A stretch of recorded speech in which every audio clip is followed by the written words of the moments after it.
தினம்தோறும் விளக்கேற்ற நல்ல எண்ணெய் இதயம் நல்லெண்ணெய். அனைவருக்கும் வணக்கம்.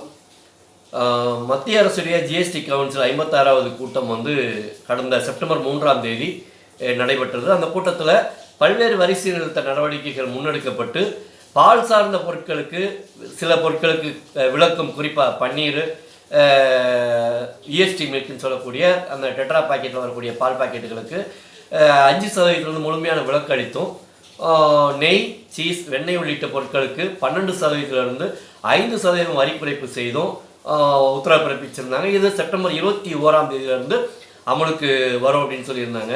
அதன் அடிப்படையில் செப்டம்பர் 22லேருந்தே பார்த்தீங்கன்னா பல்வேறு கூட்டுறவு பால் நிறுவனங்கள், குறிப்பாக அமுல், நந்தினி, மில்மா, பாண்லே உள்ளிட்ட பல்வேறு மாநில கூட்டுறவு பால் நிறுவனங்கள் அந்த விலை குறைப்பை, ஜிஎஸ்டி வரி குறைப்பின் பயனை பொதுமக்களுக்கு முழுமையாக கொடுத்ததோடு மட்டும் இல்லாமல் அதற்கான முழுமையான விலைப்பட்டியலை வெளியிட்டாங்க. அதுபோல் சிறு குறு நடுத்தர தனியார் பால் நிறுவனம் மட்டுமின்றி முன்னணி தனியார் பால் நிறுவனங்களும் ஜிஎஸ்டி வரி குறைப்பை முழுமையாக பொதுமக்கள் கொடுக்கக்கூடிய வகையில் விலையை குறைச்சி அதற்கான முழுமையான விலைப்பட்டியலையும் கொடுத்துருந்தாங்க. ஆனால் ஆவி நிர்வாகம் அப்படி ஒரு பட்டியலையும் முழுமையான விலைப்பட்டியலையும் வெளியிடாமல் இந்த ஜிஎஸ்டி வரி குறைப்பின் பயனை பொதுமக்களுக்கு நேரடியாக கொடுக்காம ஒரு மறைமுகமான தள்ளுபடி விற்பனை விலை குறைப்பு என்கின்ற ஒரு கபட நாடகத்தை அரங்கேற்றினாங்க. இதற்கு எங்களது தமிழ்நாடு பால் முகவர்கள் தொழிலாளர் சங்கத்தின் சார்பில் கடுமையான கண்டனத்தை தெரிவிச்சிருந்தோம். மத்திய அரசுடைய அந்த வரி சீர்திருத்த நடவடிக்கைக்கு வரவேற்பு தெரிவித்து பாராட்டு தெரிவித்த அதே நேரத்தில் தமிழ்நாடு அரசுடைய ஆவி நிர்வாகத்தின் இந்த எதேச்சதிகார மக்கள் விரோத போக்கிற்கு கண்டனத்தையும் தெரிவிச்சிருந்தோம். காரணம் என்னென்னா, ஜிஎஸ்டி வரி குறைப்பே மத்திய அரசு பொதுமக்களுக்கு போய் இந்த வரி குறைப்பு சேரணும், பொதுமக்களுக்கு உடைய அந்த பட்ஜெட்டில் ஒரு போதிய சேமிப்பு கிடைக்கணுன்றதுக்காக தான். ஆனால் ஒரு தனியார் செய்யக்கூடிய விஷயத்தை ஒரு அரசு கூட்டுறவு பால் நிறுவனம் செய்யறதை எப்படி ஏற்றுக்கொள்ள முடியும்? தனியார் பால் நிறுவனங்கள் தான் இது போன்ற பல்வேறு வகையான சூழ்ச்சியான மறைமுக விலை உயர்வு பொதுமக்கள் மேலே திணிப்பாங்க.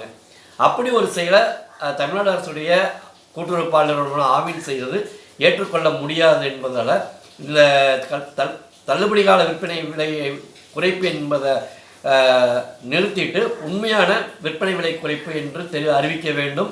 அதுக்கு முழுமையான விலைப்பட்டியலை வெளியிட வேண்டும்னு ஆவி நிர்வாகத்திற்கு கோரிக்கை முன் வச்சிருந்தோம். ஆனால் ஆவி நிர்வாகம் எந்த விதமான நடவடிக்கையும் எடுக்கலை. இதனால் செப்டம்பர் 24ஆம் தேதி ஜிஎஸ்டி கவுன்சிலில் எங்கள் தமிழ்நாடு பால் முகவர்கள் தொழிலாளர் சங்கத்தின் சார்பில் ஆவி நிர்வாகத்துடைய செயல்பாடை சுட்டிக்காட்டி, இது ஜிஎஸ்டி கவுன்சிலையும் மத்திய அரசை ஏமாற்றக்கூடிய செயலாக இருக்குது, இது பொதுமக்களை வஞ்சிக்கக்கூடிய செயலாக இருக்குது, என ஆவி நிர்வாகம் மீது கடுமையான நடவடிக்கை எடுக்க வேண்டும் என்கின்ற கோரிக்கையை ஜிஎஸ்டி கவுன்சிலுக்கு புகார் மனுவாக நேரடியாக கொடுத்துருந்தோம்.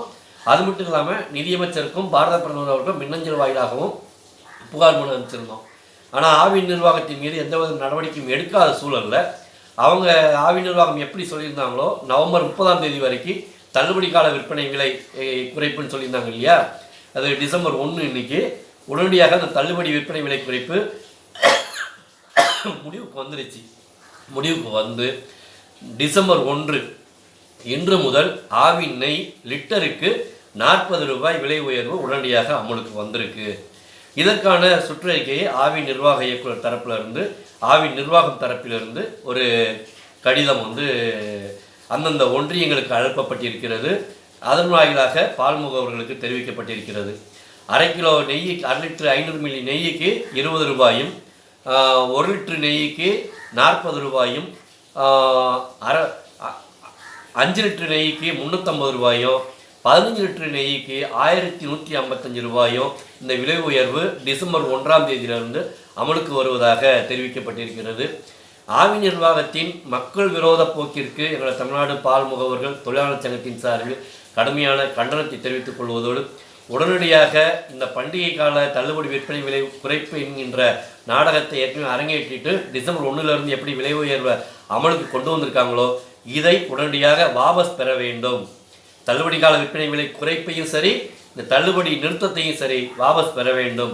ஜிஎஸ்டி வரி குறைப்பின் பயனை முழுமையாக பொதுமக்களுக்கு சென்றடையக்கூடிய வகையில் உண்மையான நேரடியான விற்பனை விலை குறைப்பை அமலுக்கு கொண்டு வர வேண்டும். அது குறித்த முழுமையான விலைப்பட்டியலை ஆவி நிர்வாகம் வெளியிட வேண்டும் என்கின்ற கோரிக்கையை எங்கள் தமிழ்நாடு பால் முகவர்கள் தொழிலாளர் சங்கத்தின் சார்பில் ஆவி நிர்வாகத்திற்கும் தமிழ்நாடு அரசிற்கும் வலியுறுத்தி கேட்டுக்கொள்கிறோம். அவ்வாறு தமிழ்நாடு அரசும் ஆவி நிர்வாகம் விலை குறைப்புக்கு நடவடிக்கை எடுக்காத பட்சத்தில் ஜிஎஸ்டி கவுன்சில் தலையிட்டு மத்திய அரசும் தலையிட்டு ஆவி நிர்வாகத்தின் மீது கடுமையான நடவடிக்கை எடுக்க வேண்டும் என்கின்ற கோரிக்கையை வலியுறுத்தி கேட்டுக்கொள்கிறோம். நன்றி, வணக்கம்.